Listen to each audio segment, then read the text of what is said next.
And welcome back everyone. So in this one I want to talk about some rendering and show you how to do some rendering. This actually started inside of Photoshop with the SenseLabs tablet that I've been talking about lately on the channel, and I'll show you what that looks like. And this is the refined inks from Procreate, and that's really what I'm going to be showing you, more of the cross hatching. I actually rendered one of the arms, yeah, this one, inside of Photoshop, and you can actually see the difference. The clarity is a little bit better on the other arm. I tried to make it match, but kind of failed in some areas there. But I actually like rendering better, it's still at this point, inside of Procreate because it's just faster. So let me get rid of some of these other lines that are in the way. So now you can see the initial sketch that I did. And when I say sketch, I refined it a couple times, but I didn't refine it all the way. I mean, you see how scratchy the hair is? I knew I could clean that up inside of Procreate, so I didn't, clean it up all the way, basically.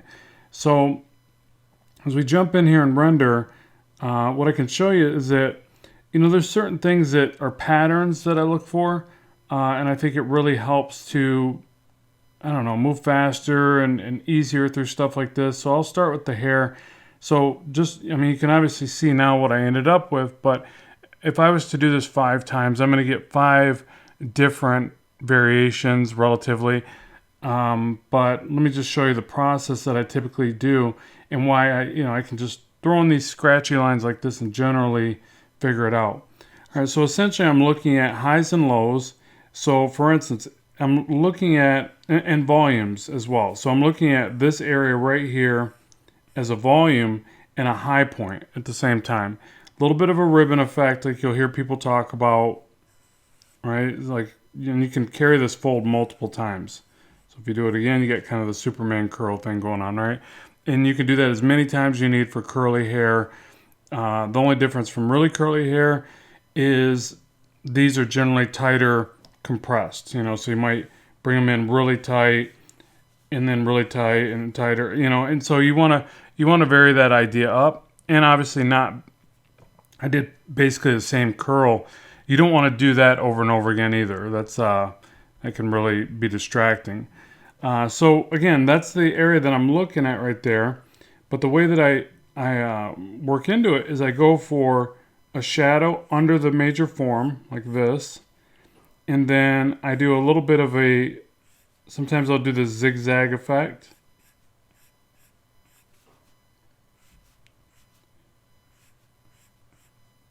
A lot of times I'll do the zigzag effect, but I also make sure, again, not to do it to where it's too awfully repetitive. As soon as I make these zigzag shapes overly repetitive or too evenly sized, it's like the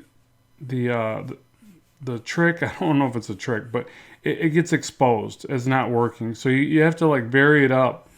A lot of times I'll start at the base too. Let me do that. So I'll start like this, kind of get warmed up, because there is a bit of warming up that you have to do to this, I think. It doesn't always just work. Like sometimes I get in here and do this, and I'm like, I'm not getting it. And then I warm up to the idea. I get my kind of flow and pattern going, and then it works. I don't know, it's just kind of like magic. So again, high point. Now another thing I tend to do is I'll bring out some angles just a little bit so it doesn't have, I don't know, I feel like it's easier if you show some of the angles, and it's hard to explain. Like it works better stylistically. I'll just put it that way. Because it's not like hair has a bunch of angles to it, but you do want to sit there and try to figure out your own flow and style to make this stuff work. And then I use a lot of back and forth. That's one of the things I really like about working digitally. I can just switch to white. I can push this negative shape up and in front of those other ones. So I do a lot of that as I go because it gives me levels to the work, to this area, the hair or whatever.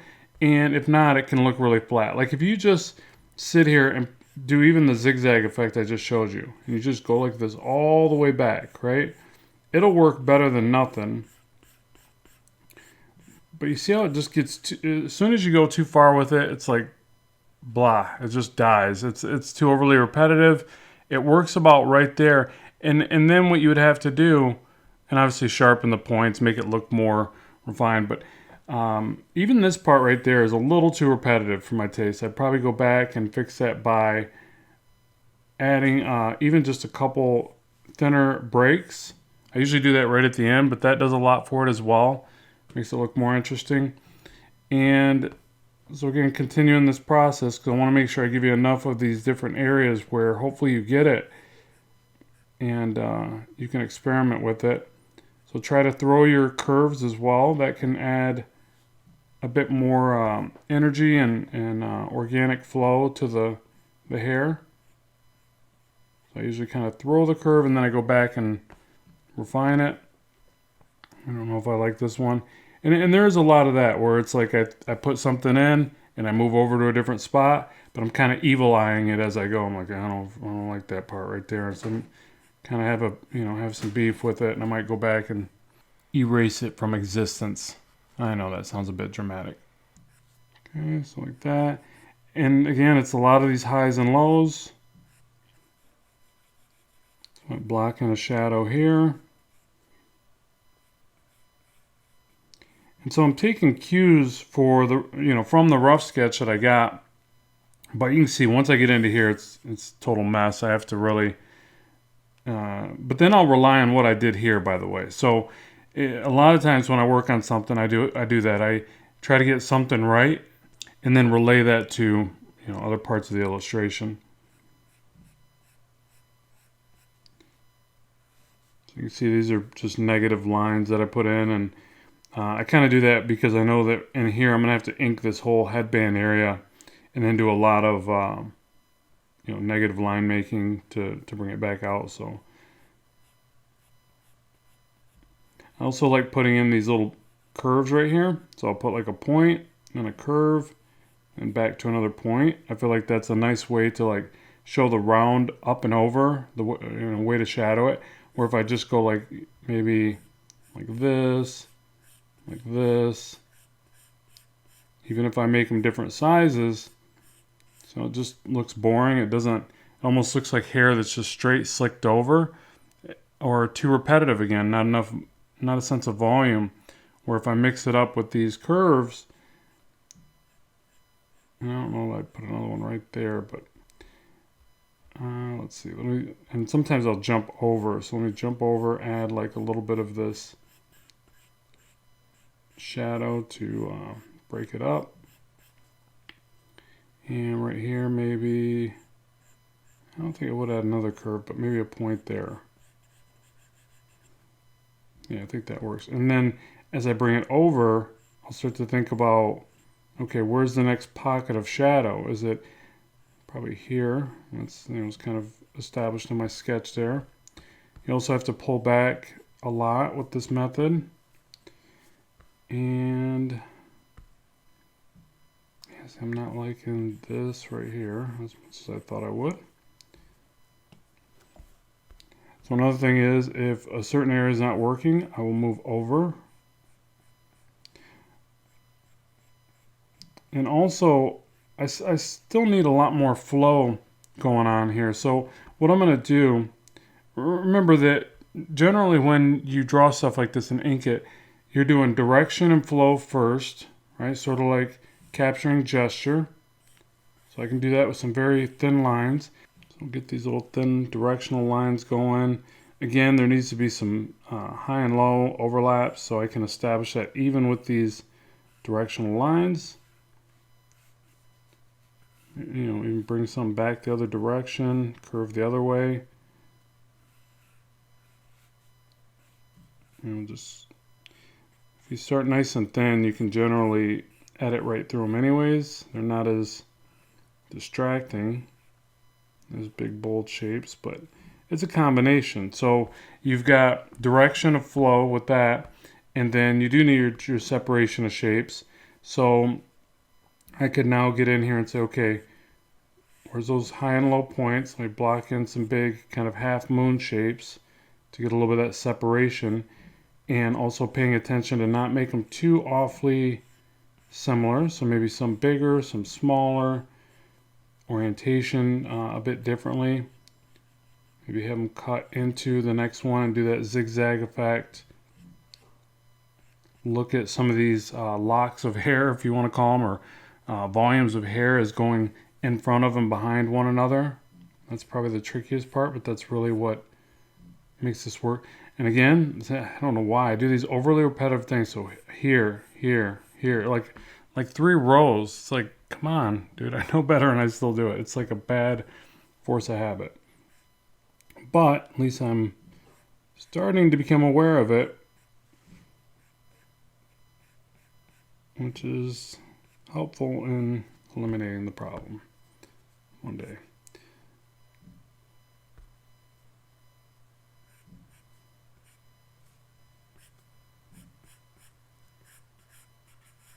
There are times when I get impatient with this process and I just blob some stuff in and try to make it work. But I don't know.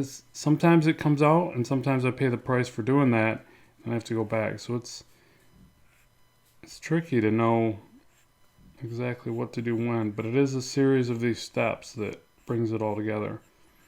It's pretty bad too because I'm so tempted to like look at the one I already did because I got in the flow with that and managed to knock it right out.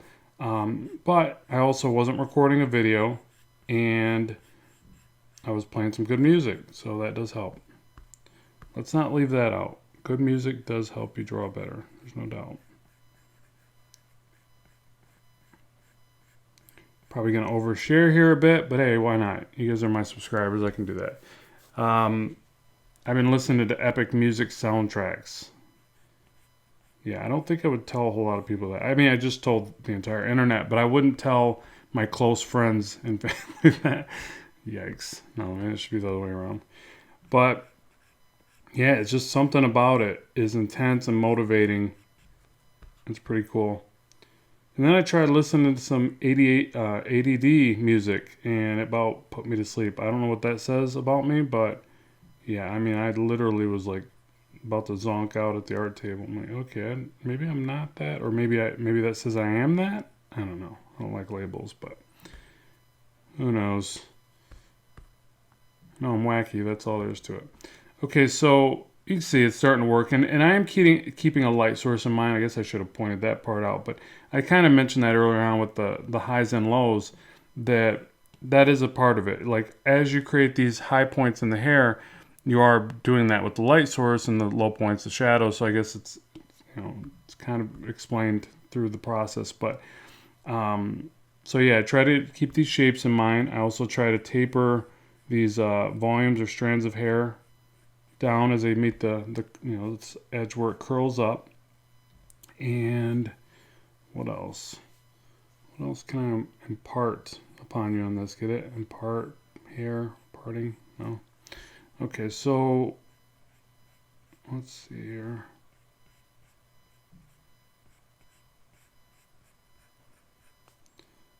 Something like that.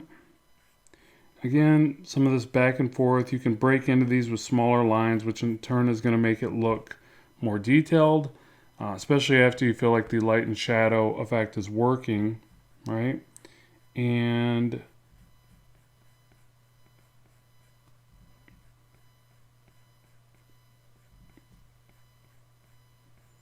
the other thing that I usually finish it with is just a couple little flips and strands in front of one another, which really kind of sells the depth of it a little bit more. And it's just easy to do. It looks more interesting. And you can build upon this as well. So say I add this little strand with, kind of white out here right in front of it. I can easily jump to the shadow, and I can now add a shadow, or dark I should say, and add a shadow under it like this, right? But then that concept works for all sizes of the hair. So I'm using it just to do this like tiny little flip of hair. And you can see you really don't need to add the line on the top. It's kind of neat. You can if you want, but you don't have to. But I'll build off of that as well. So if that starts looking good, I'll render, along those, I'll use that as a kind of a method to add other effects with and to. So it dimensionalizes the work, it gives me ideas, things like that. But again, you can increase the size of that and sometimes get some really neat folds as well. So you know what? I don't want this to be a thin one. I want this to be another big fold of hair. But instead of it going to synchronized with the rest of it, I'm going to have it cross over in front of this area and back up and curl higher. Like I want to really push the curvature of this particular one. This is an easy way to do it. You can do this with a layer too. So if you're kind of testing it out and you're not sure about it, just jump on a layer. But again, it doesn't have to be this thinner strand. You can play around with beefing it up. Say now, let's make this a nice big fold of hair.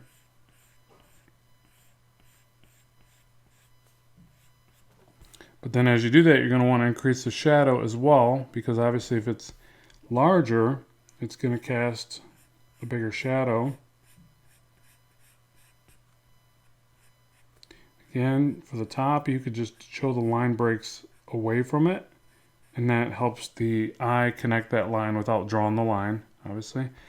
And then from here, if it looks too flat, which it definitely does, we can break into that a little bit and kind of texturize it. I don't like to draw a lot of little lines through the hair, especially when I'm doing something this, you know, I've got a lot of detail like this, so I just typically do stuff like this. I'll bring a line or two up from maybe the base, the wider parts, and then maybe through the top center as a kind of texture and stuff like that. And I feel like that's enough. Like by the time you start introducing more of that, it just, you know, pulls together. You don't need a bunch of little lines going through it. That can get, it can flatten it out really. So, but yeah, that's really the technique for that. I want to make sure to address a couple spots here, and I know it took forever, but it is a lengthy process. So remember the zigzags, the highs and lows, the ribbon-like effect, lots of digital whiteout, if you want to call it that, and just play with the shapes and, you know, get those curvatures working. Okay, so the reason I left a lot of the scratchiness on the interior of the arm is I was thinking about doing like lots of rendering. Like sometimes I just have fun going kind of crazy with the cross hatching and stuff like that. So I left it purposely messy because one of the things that I like about doing that is I'm a lot more prone to experiment and just throw in whatever lines I see there. Like I'm obviously taking cues from what is here, but then I'm just going to play around with a variety of ways to make these shapes and cross hatch them and, you know, stylize them. So this can be a lot of fun to do. It's I think at times it can make the work look a bit chaotic. So, you know, you might look at it and go, well, it's kind of messy, man. There's not a lot of rhyme and reason to why you're doing all that. But it's fun to do. It's great for practice. Yeah, I like exploring ideas with this stuff. So me personally, this is one of the ways that I do it. So instead of refining the pencils as much, I'm just going to, you know, get in here and play around with the ideas. And sometimes I think it's cool to like render all over the place and then try to round out the volumes with that, even without trying to, say, go in very specific directions. I don't know. It's just fun to do. There's lots of messy styles out there, but a lot of it, most of the time, will go in with the form and the volume. And then I do a lot where I'm making the lines thinner and I thicken them up to one side. I kind of like that look. You see, I'm re-sculpting each line until it gets to the thickness I want. Sometimes I'll do something like this where I make the outside line weight heavier, and then on the inside I'll just put some nice thin kind of scratchy lines in there.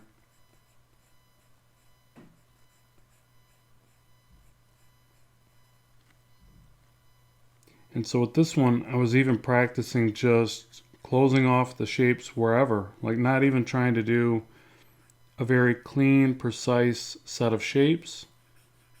I mean, I guess the perimeter shapes that I'm doing here are pretty clean. So you see I'm drawing this shape around it, adding in some different line weight. Sometimes I'll go around it like this. Just grab this shape. But you can see that this shape right here is not, there's no rhyme or reason to it really, other than I'm just kind of imagining it's the bottom of the forearm from this angle. Other than that, I mean, I don't know if this shape would exist. It's just me making it up. So, and then for these interior shapes, like right here, I really could just render through this. I don't really need to draw the shape. So what I was kind of envisioning here is that I would just render a little more chaotically, even though I don't think I did. I think I still, it's kind of hard for me to just like let go and draw whatever lines wherever, but that's kind of why I do this stuff, because I'm trying to figure it out. But so again, tapering the lines thick to thin. I definitely want there to be a difference though from spot to spot, because it can get overly repetitive if I'm doing the exact same texture everywhere. So the textures for this area, actually I should be going tighter. So some of the variables I could think about: tighter lines, thinner lines in tighter succession, lines that start together and then fade off away from one another widthwise, or in the parallel direction, they just get wider and wider from one another. Scratchier lines, even though I haven't done a whole lot of that yet. More taper, so instead of lines being so thin and precise to one another, they can have like a lot more taper. You could break up the lines. You'll see me do some of that here in a bit. So all these things help you to get line variation and various textures that you can play around with. So I'm going to cross hatch here. Oh, and cross hatching in multiple angles. Like on this one, I did some where they were. I did a lot of it where they're cross hatched like this, where kind of 45, and you can see that there. But then I'll show you. There's different angles you can use, and that helps as well. So then I'll run these ones parallel to the shape of shadow. I've always liked this kind of look. Again, tapering those lines so they're wider at this point right here. And then as they go around this, they come together and they thin out. And then I like adding these little bumps here. So again, just another way to make it read a little differently, make it a little more interesting from back here. And I could keep playing with that. I could keep widening out the lines.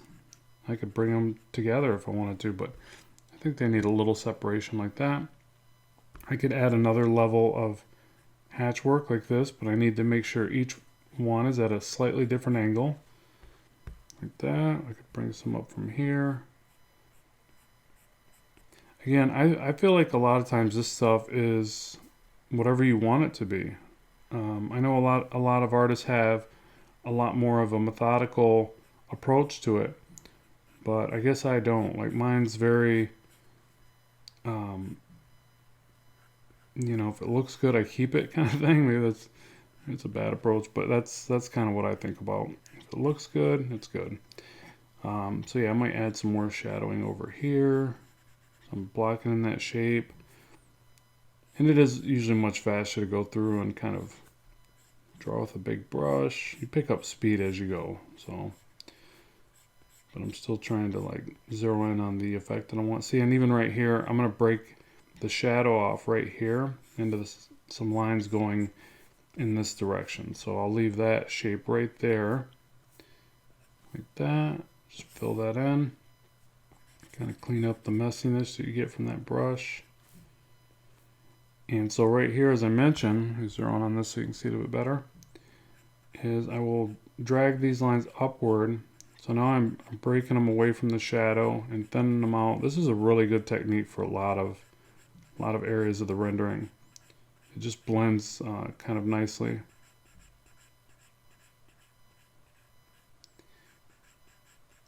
And it took me a lot of years to be able to pull lines kind of where I wanted them. As I mentioned, that's one of the reasons why I ended up doing the rendering with this tablet, because the Stylized tablet is just harder for me. I can do it, but it's just harder. But every now and then I just get in a zone with that one too. I just did an arm illustration for my next book. I'm doing another how to draw book, and I'm doing a lot of breakdowns in that one. And I did one arm illustration that I'm actually pretty happy with. I'll end up sharing it probably. Actually, I will share it. I'll share it on my Instagram if anybody wants to check it out. But that was done entirely in Photoshop. So it can be done. And it can be done with the most basic of tablets.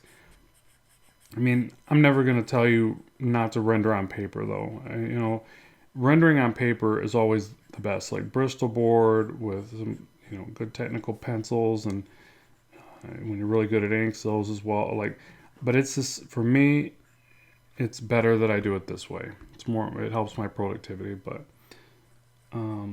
yeah, it can be done with anything.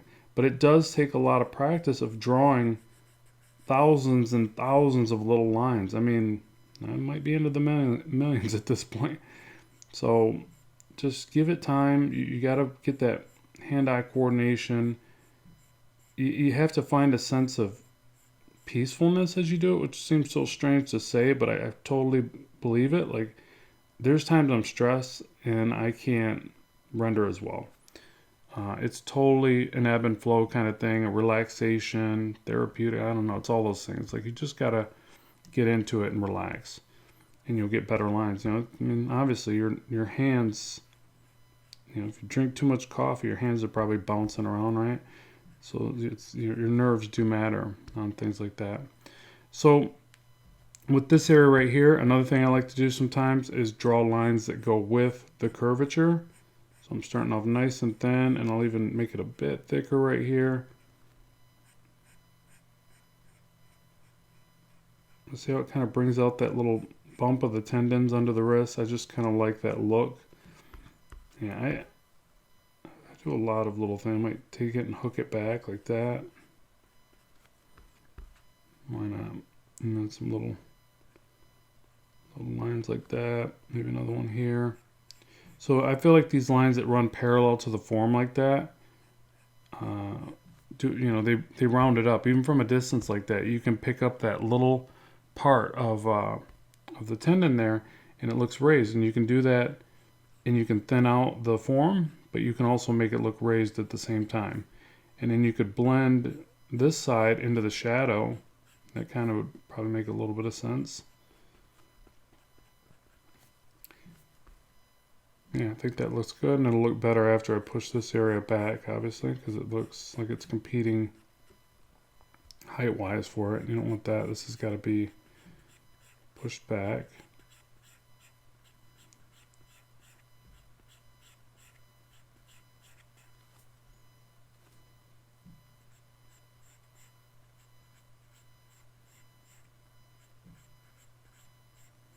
The only downside I can see with rendering on the iPad Pro, at least for me, I know it's because my eyes are so flipping bad. I'm zooming in and out too much, but it's a smaller screen, so that that kind of makes me do it too.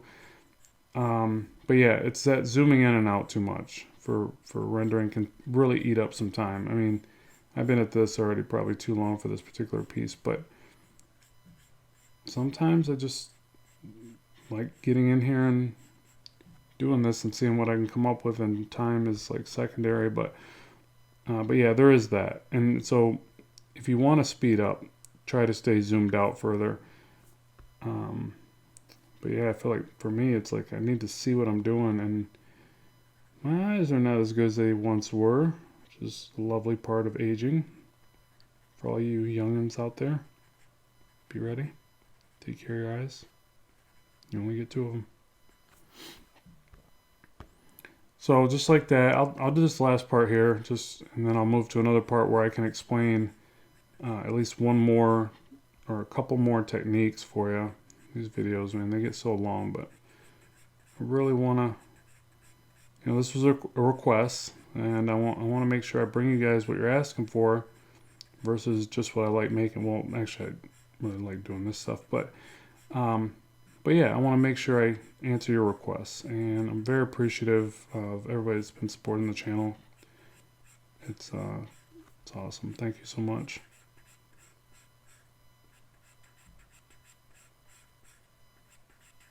So again, trying to get that initial taper,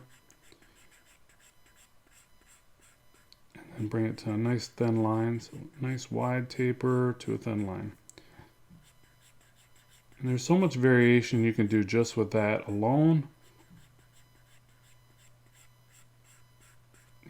it does a lot for the work. And I always recommend that you practice this as much as possible, and you just get better at it. But you do got to keep in mind that if you're really struggling with it, but you still want this effect, it's not the same, it's not as good, but I'm just going to give it to you. You know, I'm sure you figured it out if you've done this work for any length of time. You can just make a shape like this, copy it, maneuver it. It won't look as good as freehanding it. It just won't. But with layers, you can pull it off. I have custom brushes. I'll make sure to link them in the description box below for anybody that wants to check them out.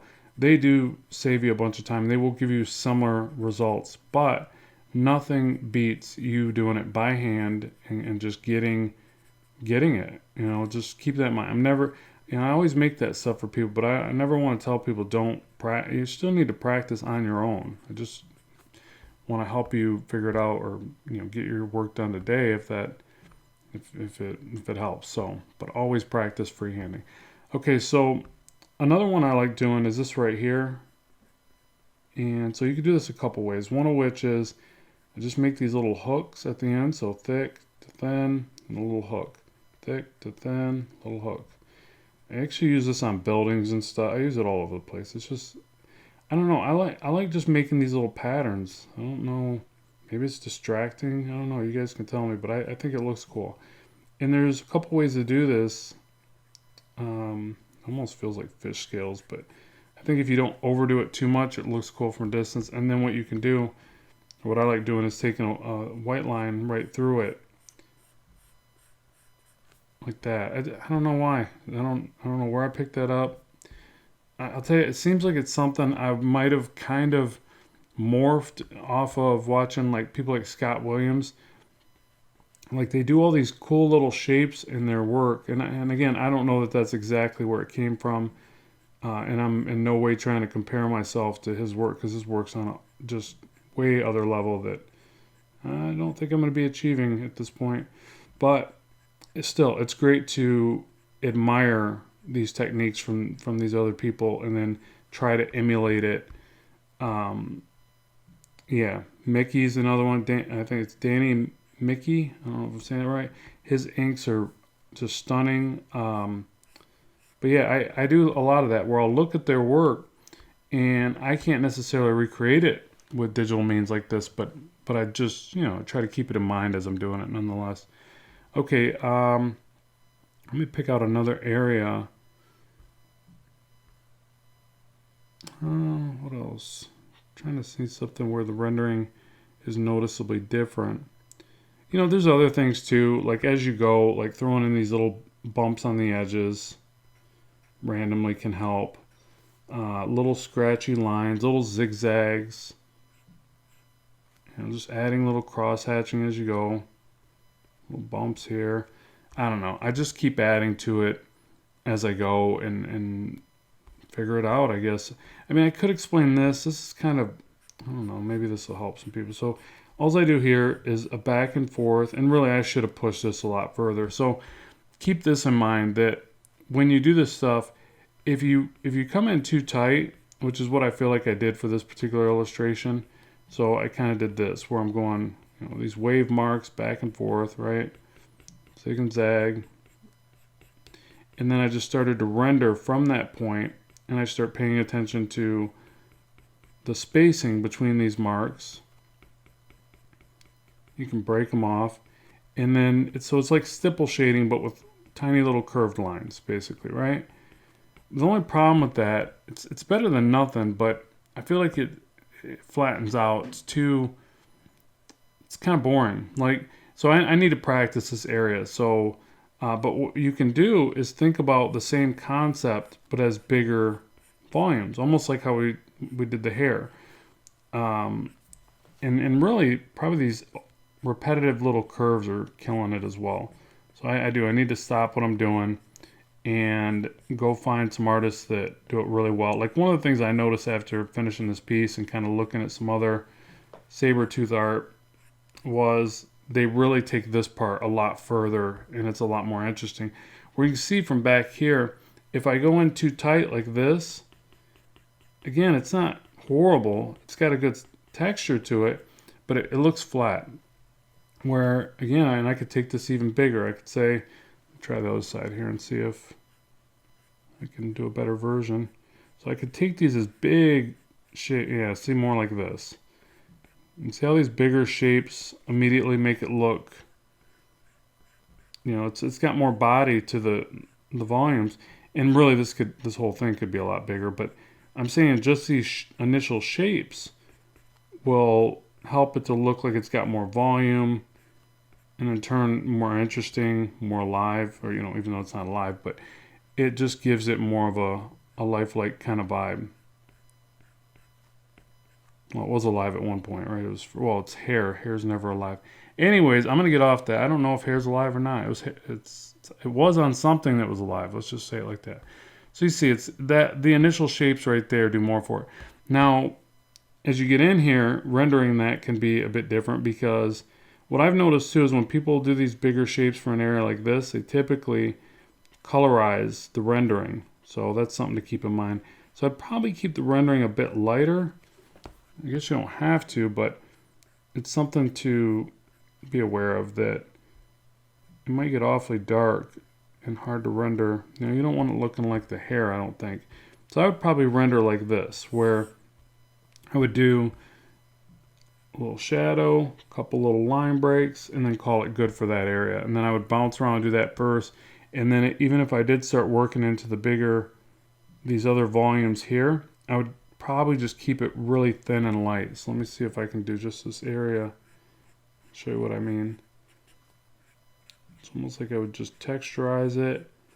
And I would almost expect to go back and colorize it all and colorize the line art here. I feel like it would look better.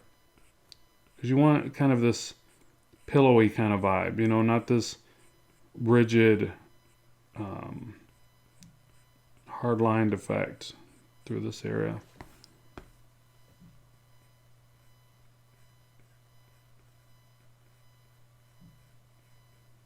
So yeah, I'd keep the rendering pretty light, but I do want there to be a sense of volume and flow to it, so I have to keep that in mind. And a few little shadows, but not a ton like the other areas. But one of my main goals whenever I do this stuff is to just render everything, every surface a little bit differently. You know, if I go through this whole thing and I render all of it like I did under the forearm, it's just not going to have that much, it's not going to look that interesting.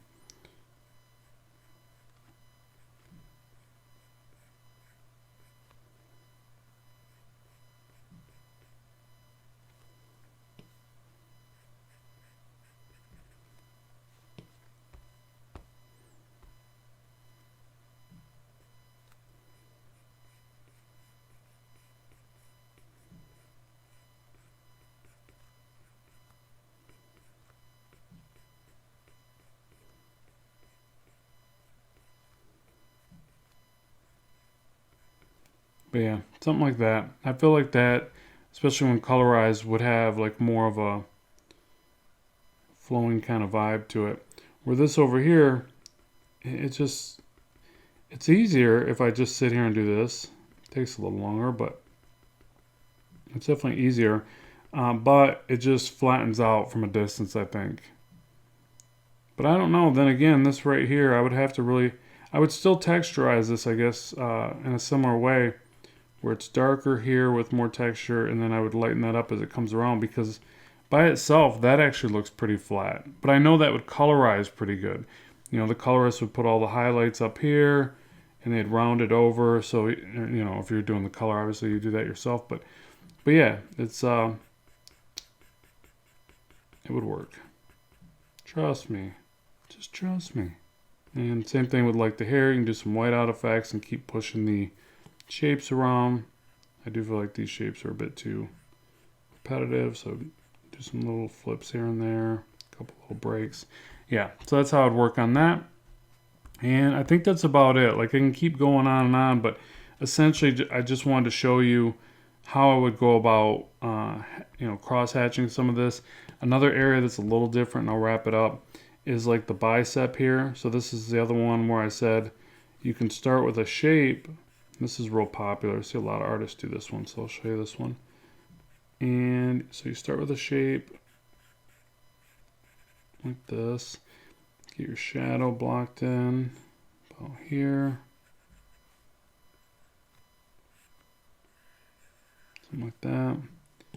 Hopefully that's filled in, yeah. And so it's like you're doing a, looking at a horizon. So you go dark to light.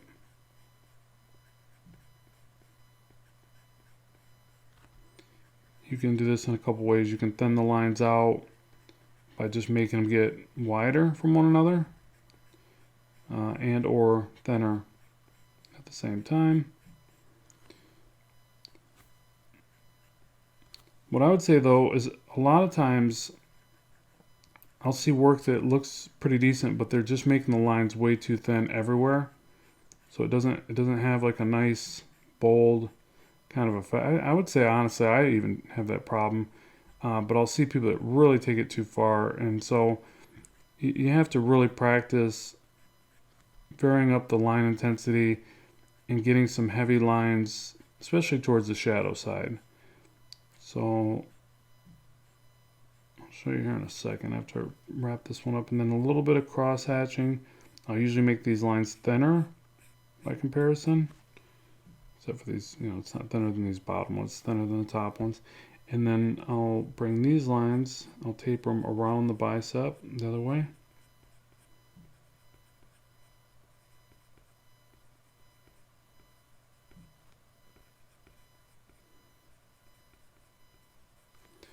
And maybe one little thin line through it. Yeah, just stuff like that. So again, it's a lot of playing around and developing different shapes and different concepts, but hopefully this gives you some ideas. And then obviously thicker lines, the closer the items get to the viewer. So make things nice and heavy that way. And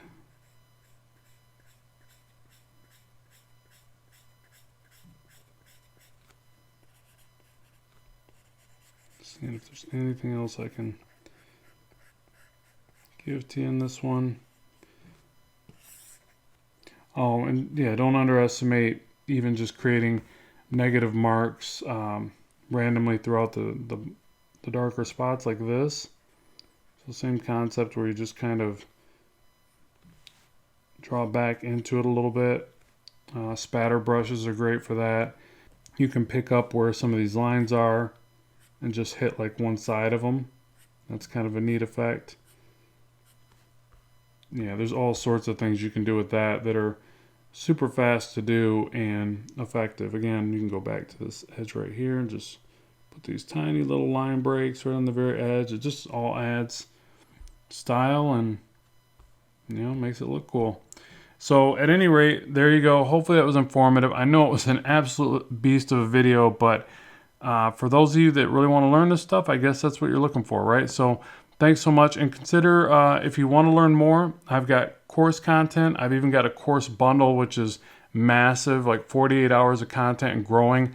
All packed in there is stuff on comic art, faces, drawing buildings, you name it, it's all in there. I'll share a link below.